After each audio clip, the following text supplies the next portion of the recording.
The oldest leader of the clan asked Eli if he had sacrificed his enlightened mind to stop the avalanche of changes. Eli nodded in confirmation, explaining that he didn't have the time to go into details. He urged them to have faith in his wisdom, highlighting the inherent kindness of his student, Yu Hao. Eli politely asked them to stop bothering him and suggested that they might be able to help him instead. He instructed them to inform Yu Hao how to bring him back to life before he passed away. The eldest clan leader praised Eli's compassion, noting that Yu Hao was lucky to have such a mentor. Meanwhile, the second clan leader expressed his yearning for their past lives as he wept uncontrollably, revealing his deep emotional turmoil. Yu Hao, overwhelmed by the situation, couldn't believe what was happening as he lay down, joining in the flood of tears. As Yu Hao's voice echoed, reaching out to Eli with utmost respect as his mentor, he laid bare his vulnerability and the exhaustion that plagued his consciousness. His eyes fixated on the suspended embryo of the Snow Emperor, and he felt the presence of two distinct spirit essences, leaving him curious about the reason behind their existence. Yu Hao pondered whether the missing essence had any connection to Eli's previous sacrifice. At that very moment, Eli responded to Yu Hao's call, and an overwhelming surge of excitement engulfed him as he joyfully proclaimed the return of his revered teacher. A profound sense of relief and hope flooded Yu Hao's being, knowing that Eli was by his side once again. Eli comforted Yu Hao, assuring him that life had a deeper meaning than just living or dying. He shared that a part of his consciousness had merged with Yu Hao, granting him a new spirit essence, Death's holy god. As Eli departed, both the Ice Emperor and Tian Meng slept for a while, leaving Yu Hao to rely on himself. Calling Yu Hao a child, Eli advised him to be strong, brave, and resilient. He urged Yu Hao to stay calm and composed, hinting that there might be more of him in other universes. To reunite, Yu Hao would have to work hard on his cultivation. With a final farewell, Eli left Yu Hao with these thoughts. Startled by his sudden awakening, Yu Hao found himself grappling with the vividness of his dream, wishing he was the one who had never woken up. As he tried to gather his thoughts, Wang Dong's voice broke through the haze, bringing him back to reality and prompting him to acknowledge his friend's presence. However, in his disoriented state, Yu Hao mistook Wang Dong for the goddess of light from his dream, a testament to the lingering impact of his subconscious experience. Concerned by Yu Hao's emotional outburst, Wang Dong urged him to open up and share what had transpired, sensing that there was more to the story than Yu Hao was willing to admit. Yu Hao, still grappling with the aftermath of his dream, confided in Wang Dong about the profound loss he had suffered, causing tears to cascade down his cheeks. Wang Dong, overflowing with empathy, enveloped Yu Hao in a comforting embrace, providing him with the solace and support he desperately needed. As Yu Hao awoke and gazed at his reflection, he beheld the manifestation of Death's holy god spirit ring, serving as a poignant reminder of the deep sorrow and enigmatic journey he had just endured. In a heartfelt conversation with his mentor Eli, Yu Hao bared his struggles in trying to rein in his emotions, despite recognizing that the apparition he encountered was merely a shadow of Eli. Despite his best efforts, tears continued to stream down his face uncontrollably. With an unwavering determination to conquer his emotional fragility, Yu Hao made a solemn vow to himself and Eli that he would strive to become stronger in the days ahead. Do you want to know the name of this manga, along with all the manga names of the recaps we did in our channel? How about also the chapter numbers our recaps end? You can simply ask the names in our Discord community for free or become a donor to get them all in one place. You can either be a donor in Patreon or be a member in our YouTube channel. Just scan this QR code or go to the link in the description to become a donor. Moreover, becoming a donor automatically makes you a VIP member of our Discord server with over tens of thousands of members. Wang Dong inquired about Yu Hao's well-being and advised him not to be too hard on himself. Yu Hao assured Wang Dong that although he had experienced sadness, he recognized it as a transient state and affirmed his determination to emerge from it stronger than before. Wang Dong remarked that it seemed like Yu Hao had matured through the experience, to which Yu Hao humbly responded that he wasn't entirely sure about that, but he certainly felt very hungry at that moment.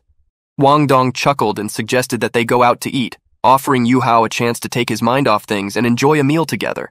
Yu Hao inquired if Wang Dong had acquired a spirit ring yet. Wang Dong admitted that he hadn't, feeling unable to set off on his journey while Yu Hao was still struggling. Despite this, he felt a sense of relief. Yu Hao called out to Wang Dong as he asked what was on Yu Hao's mind. Yu Hao said that he had a secret that he had been meaning to tell Wang Dong. Wang Dong confided that he also had a secret to share with Yu Hao and believed that one day, Yu Hao's secret would no longer remain hidden from him. Yu Hao made a promise to Wang Dong, assuring him that he would reveal all his secrets when the time was right. He made it clear that Wang Dong would be the first person to hear them. With this agreement settled, Yu Hao asked if Wang Dong planned to start his quest for a spirit ring the next day. He suggested that they cultivate together that night, mentioning that his cultivation level had reached 50.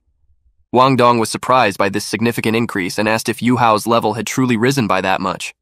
Yu Hao attributed his remarkable progress to Wang Dong's ice-chill chalcedony bed, expressing regret for accidentally damaging such a valuable treasure. He felt sorry for not being able to offer proper compensation. Playfully, Wang Dong jokingly suggested that Yu Hao could compensate by offering his body.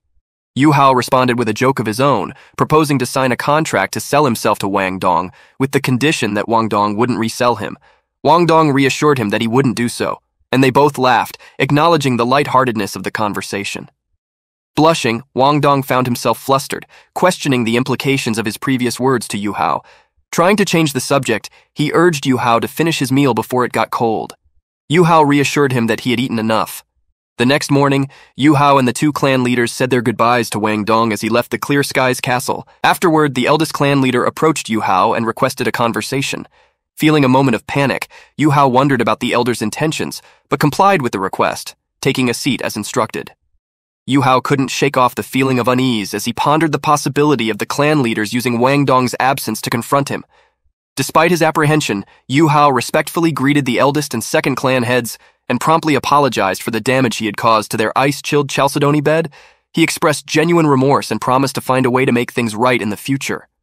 Much to his surprise, the eldest clan head reassured Yu Hao that he was forgiven, revealing that they had actually called him there to hear about the experiences he and Wang Dong had shared.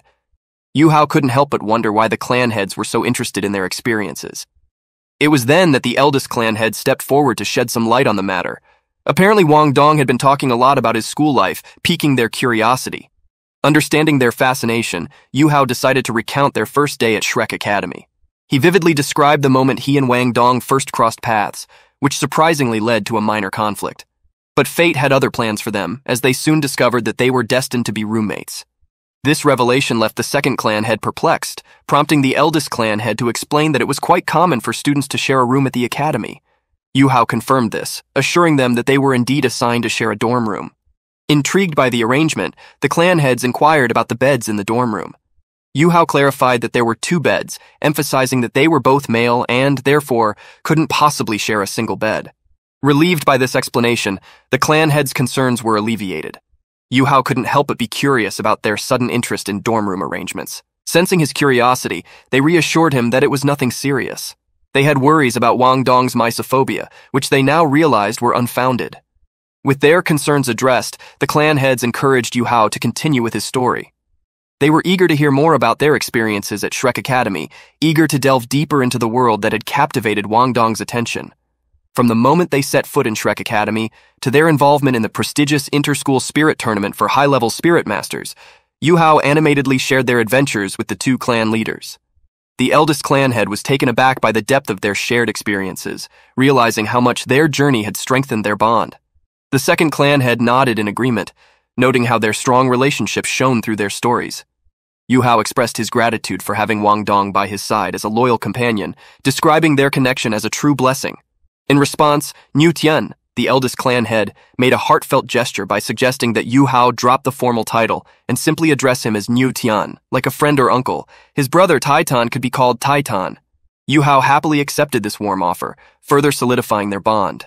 Feeling relief from Niu Tian and Taitan's approval, Yu Hao was touched when Niu Tian expressed sympathy for his recent loss and inquired about his well-being.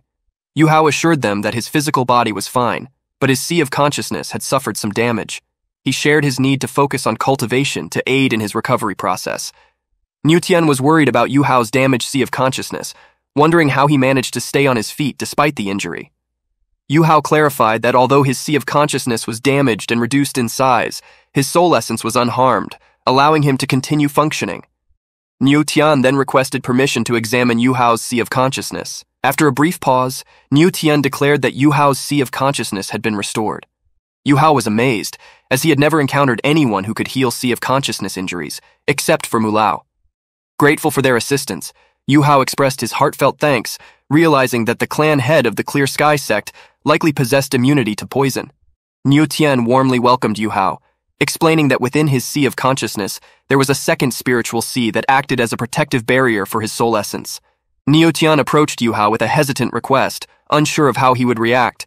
Yu Hao, however, encouraged him to share his thoughts, putting Niu Tian at ease. Niu Tian then expressed his concerns about the angel residing in Yu Hao's second spiritual sea, worried about any potential harm it could bring. Yu Hao promised to keep him updated and assured him that everything would be fine. The conversation then shifted to the declining population of spirit beasts due to human actions over the years. Niu Tian mentioned ongoing research by spirit masters to find new ways of cultivation, shedding light on the complex relationship between humans and spirit beasts.